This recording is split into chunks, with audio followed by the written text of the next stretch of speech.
ተመልካቾቻችን አሁን የደረሰን ዜና አለ። ህዝባዊ ወያኔ ሓርነት ትግራይ በአፋር ክልል በሚገኘውና ሐራ መሬት ላይ በሰፈረው የትግራይ ታጣቂዎች ቡድን ላይ ጥቃት መክፈቱ ተገለጸ። በርካታ ቀበሌዎችን መቆጣጠሩን የሚገልጹ መረጃዎች እየወጡ ነው። የአፋር ክልል መንግስት 6 ቀበሌዎች በህወሓት ታጣቂዎች በወረራ መያዛቸውን የሚገልጽ መረጃ ይፋ ማድረጉም ተመልክቷል። አቶ ጌታቸው ረዳ በግል የማህበራዊ መድረክ ገጻቸው ላይ የህወሓት ታጣቂዎች ጥቃት መክፈታቸውን በይፋ ገልጸዋል። የደረሱልን ጥሪ በሚመስል መልኩ ለአብይ አህመድ ሰራዊት እንደዚሁ ጥሪ ማድረጋቸውም ተመልክቷል። በአፋር ክልል ህወሓት ጥቃት ሰንዝሯል። የተለያዩ መረጃዎች እየወጡ ይገኛሉ። በአካባቢው የሚኖሩ የአፋር ተወላጆች ቀያቸውን ለቀው እየተሰደዱ እንዳለም ይነገራል። የዘውትር ተሳታፊያችን ማምሻውን የተሰበሰቡ መረጃዎችን ይዞ ሊያካፍለን መስመር ላይ ይገኛል። ምንድነው የተፈጠረው? ጦርነት ተጀመረ ወይስ ምንድነው ያለው? እውነት ነው መሳይ፣ አሁን ማምሻውን ነው ጦርነት የተጀመረው። ግን በጣም የሚያሳዝነው ነገር የአፋር ህዝብ ከዚህ በፊት የሐራ መሬት ላይ ሰፍሮ የነበረው በፌዴራል መንግስቱና በነጌታቸው ረዳ የሚታገዘው የትግራይ የሰላም ኃይል የተባለው ኃይል በክልላችን ውስጥ እኛንን ተረማምዳችሁ በእኛ ክልል ላይ ስልጠና ወስዳችሁ ተደራጅታችሁ የትግራይን ህዝብ ወይንም ህወሓት እንድትወጉ አይገባም በማለት ተቃውሞ ሲያስነሱ ነበረ። ነገር ግን በፌዴራሉ መንግስቱ ገዛ የሚደረግለት ኃይል ስለሆነ አቅሙ ከክልሉ መንግስት በላይ የፌዴራል መንግስቱ እያገዘው ስለነበረ በዛ መሬት ላይ ተቀምጦ የትግራይ ኃይሎችና የትግራይን ህዝብ ለመውጋት እንቅስቃሴ እያደረገ የነበረውን ኃይል የህወሓት ኃይሎች ዛሬ ማምሻውን በ2 ሰዓት አካባቢ ጥቃት መሰንዘር ጀምረዋልኝ። እንግዲህ ሲፈራ የነበረው አሁን ዛሬ እውነት ሆኗል። ህወሓት በአፋር በኩል በ3 አቅጣጫ ወደ አፋር ክልል ዘልቆ ገብቶ ጦርነቱን ሙሉ በሙሉ ከፍቷል ማለት ይቻላል። በጣም ከፍተኛ ውጊያ እየተደረገ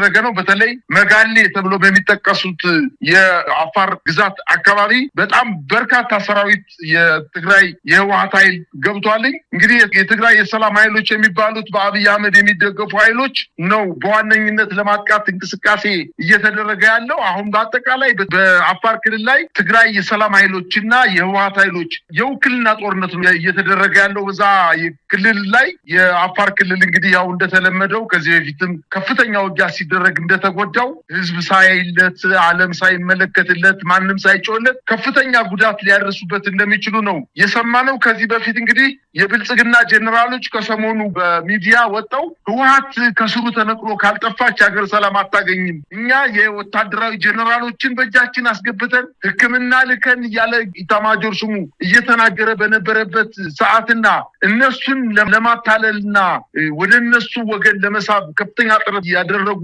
በነበረበት ሰዓት ከዚህ በፊትም የህወሓት ኃይሎችን የፌዴራል መንግስቱ ፋኖን አብራችሁ ከወጋችሁ እናንተ ጋር ምንም አይነት ጥል የለንም፣ ህገ መንግስቱን እናንተም እኛም መጠበቅ አለብን የሚል የማታለያ ቃላቶችን ሰጠው። ህወሓቶች እምቢ በማለት ካሁን ድረስ በአቋማቸው ጸንተው አሁን ደግሞ እየጠነከረ የመጣውን በፌዴራል መንግስቱ የሚታገዘውን ኃይል ለመምታት በመጋሌ ወደ ተባለው ግዛት ዘልቀው በመግባት ከፍተኛ ውጊያ እየተደረገና በርካታ አካባቢዎችን መቆጣጠራቸውን ነው መረጃዎች የሚያመላክቱት መሳይ። ማምሻውን የአፋር ክልል መንግስት መግለጫ አውጥቷል። በመግለጫውም በጉልበት 6 መንደሮችን ህወሓት ተቆጣጥሯል ሲል ነው የክልሉ መንግስት የወነጀለው። የአፋር ክልል መንግስት በዚሁ ባወጣው መግለጫ ህወሓት ቡድን ከድርጊቱ በአስቸኳይ ካልተቆጠበ ራሱን ከውጫዊ ጥቃት የመከላከል ኃላፊነቱን እንደሚወጣ ነው የአፋር ክልል መንግስት ያስታወቀው። ጌታቸው ረዳም ከደቂቃዎች በፊት እንደዚሁ በማህበራዊ ሚዲያ መድረኩ ላይ የገለጸው ነገር አለ። የህወሓት ጦር አፋር ድረስ ዘልቆ ጦርነት መክፈቱን በመግለጽ ዋና ተጠያቂዎቹ ፍስሐ ማንጁስና ዮሐንስ ሜዲድ እንደሆኑ አመልክቷል። ህወሓት የፕሪቶሪያውን የሰላም ስምምነት በይፋ ጥሶ የአፋር ህዝብ ላይ ግልጽ ጦርነት ከፍቷል የሚል ነው። እስካሁን ከህወሓት በኩል የተሰጠ መግለጫ የለም። ታጣቂዎቹ ግን በአፋር ክልል ሐራ መሬት በሚታወቀውና በአብይ አህመድ የፖለቲካና የወታደራዊ ድጋፍ እየሰለጠኑና እየተወረወሩ ወደ ትግራይ ክልል በመግባት ህወሓት ላይ ጥቃት እንዲፈጽሙ የታቀዱ ኃይሎችን እየመሩ የሚገኙ እንደሆነ ይታወቃል።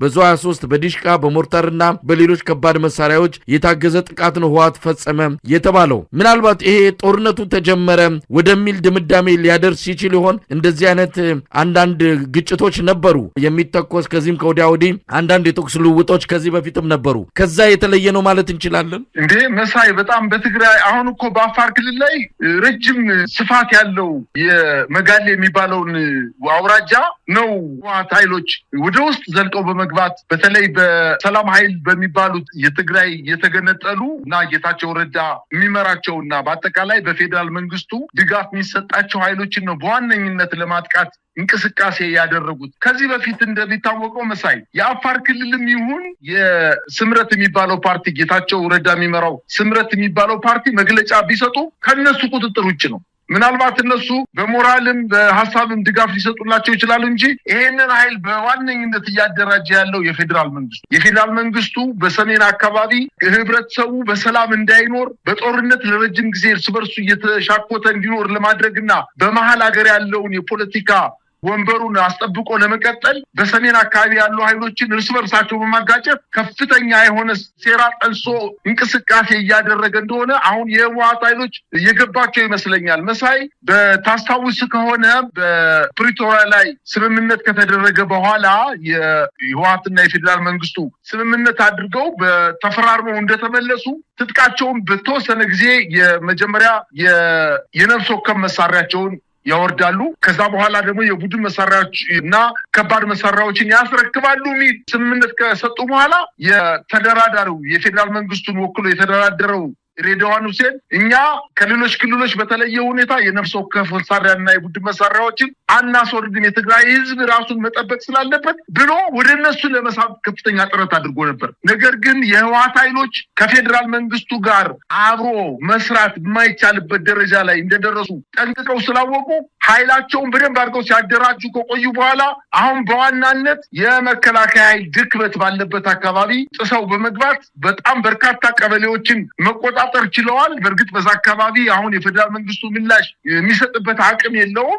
አካባቢውንም በዛ አካባቢ ያለ ኃይልም የለውም። ነገር ግን የሰላም ኃይል የሚባሉትን አፋር ክልል ላይ ሂደው ራሳቸውን እያደራጁ የነበሩት የትግራይ የሰላም ኃይል የሚባሉት አራ መሬት ላይ ሰፍረን ከዛ በኋላ ህወሓት እናጠፋለን ብለው ከፍተኛ በጀት ተመድቦላቸው የጡት ልጅ በመሆን እንቅስቃሴ ሲያደርጉ የነበሩ ኃይሎችን እየመቷቸው ነው የሚገኙት። ከባድ የሆነ ውጊያ እየተደረገ ነው። ይሄ በእውነት ለመናገር ከአፋር ክልላዊ መንግስትን በላይ ከስምረትን በላይ አሁን የውክልና ጦርነቱ በህወሓት ኃይሎችና በፌዴራል መንግስቱ ምናልባትም በሚቀጥሉት ቀናቶች ውስጥ ተስፋፍቶ ሊቀጥል እንደሚችል ነው መረጃዎች የሚያመላክቱት። መሳይ ሰሞኑን የአብይ አህመድ ጀነራሎች ዳርዳር እያሉ እንዳለ ጦርነት ሊጀመር እንደሚችል በሚያስተላልፏቸው መልእክቶች፣ በዛቻዎቻቸው፣ በተለያዩ እንቅስቃሴዎቻቸው ጦርነት በዛ አካባቢ ሊኖር እንደሚችል በተለይ ከትግራይ ኃይሎች ጋር እንደሚኖር ተገልጿል። ህወሓትም ይህንን አስመልክቶ የፌዴራል መንግስቱ ዝግጅት እያደረገ እንደሆነ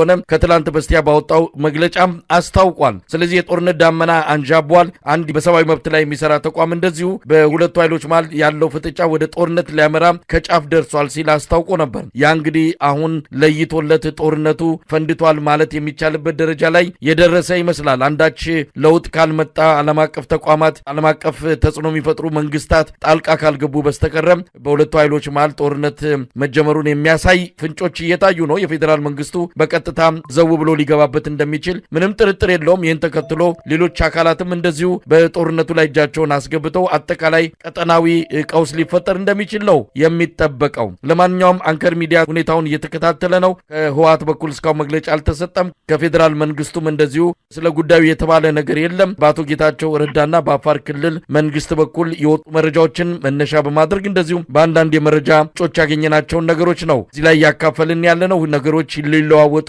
ይችላሉ። ምናልባት በአጭሩ የሚቋጭም አይመስልም። ወደ አጠቃላይ ጦርነት ሊስፋፋ እንደሚችል ይጠበቃል።